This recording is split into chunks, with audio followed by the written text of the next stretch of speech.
few moments later.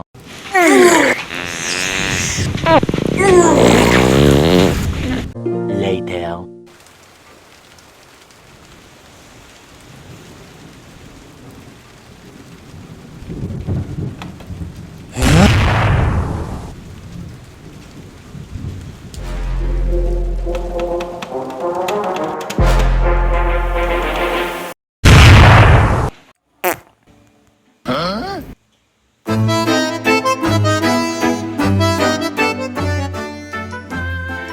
අම්මේ මගේ PC එකට යන වයර් කෝඩ් එක්ක.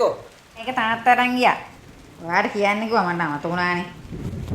ඇයි තාත්තා වැට්ට අරන් එන එක? තාත්තගේ වයර් කෝඩ් ෂෝට් එකක් කිව්වා. එහෙනම් වයර් ගන්න ගියා. තාත්තා අරන් එන එක නෑ ඒට අරගෙන ඉඳ තමයි එනවා කිව්වේ.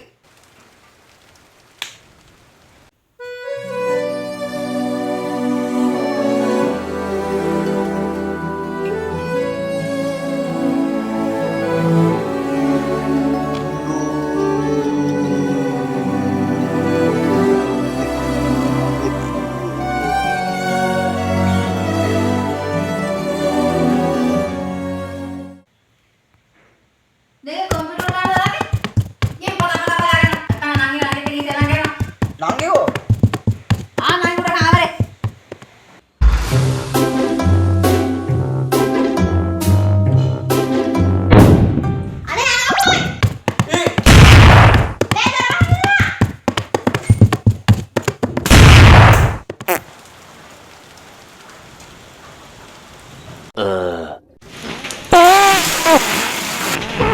One hour later.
Three hours later.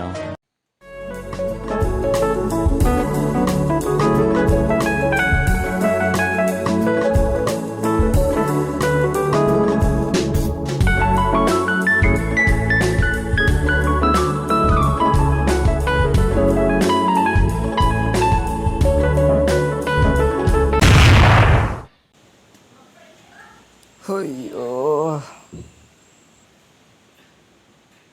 උදේ වෙලාද නැත්තම් තාම රැයද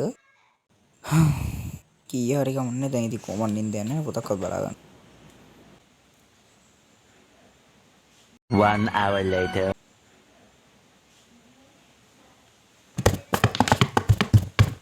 අම්මට යකෝ දැන් පැයකට විතර කලින් නිදාගෙන නේද නැගිට්ටේ.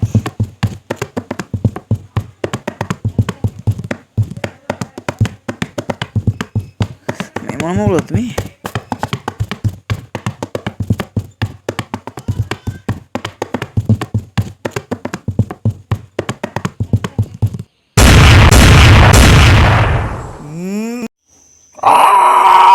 Two hours later.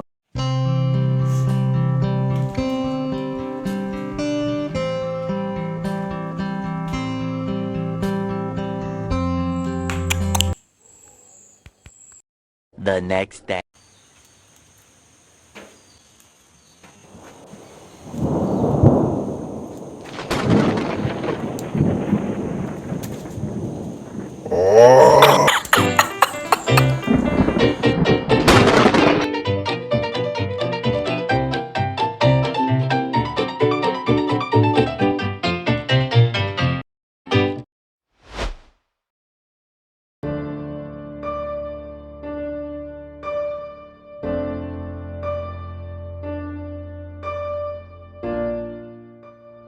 2025 නොවැම්බර් 26. ඔගොල්ලෝ දන්නවා ලංකාව ලොකු ව්‍යසනයකට මුහුණ දීලා තමයි ඉන්නේ මේ වෙද්දි. ඒ තමයි ලංකාවේ මිනිස්සුන්ගේ ජීවිත ගොඩක් බිලිගත්ත දිට්ටුවා සුළුකුණාට. ඉතින් මේ සුළුකුණාටුවත් එක්ක මිනිස්සුන්ගේ ජීවිත ගොඩක් අහිමි වෙනවා. Taman දාඩියෙන් මහන්සියෙන් හම්බ කරපු හැම සතයක්ම එක තප්පරයකින් විනාශ වෙනවා.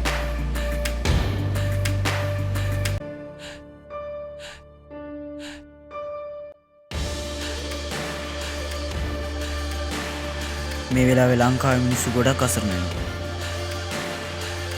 මේ දේවල් එක්ක මිනිස්සුන්ට කාගේ හරි උදව් ඕන.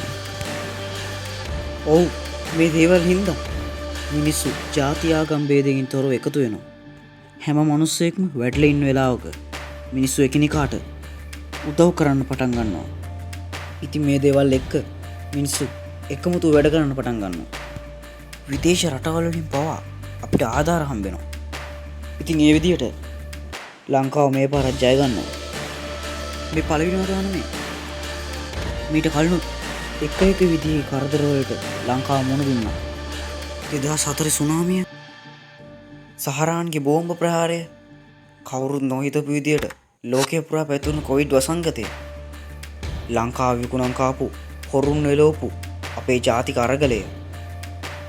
මේ හැම වෙලාවකම ලංකාවේ මිනිස්සු ජාති ආගම් ભેදකින් තොරව එකට එකතු වුණා. මිනිස්සු ශක්තිමත් වුණා. හැම වෙලාවකම වගේ එකිනෙකාට උදව් කරගත්තා. හැබැයි ඒ අතරේ තිරසන්නුත් හිටියා. නැත්තේ නෑ.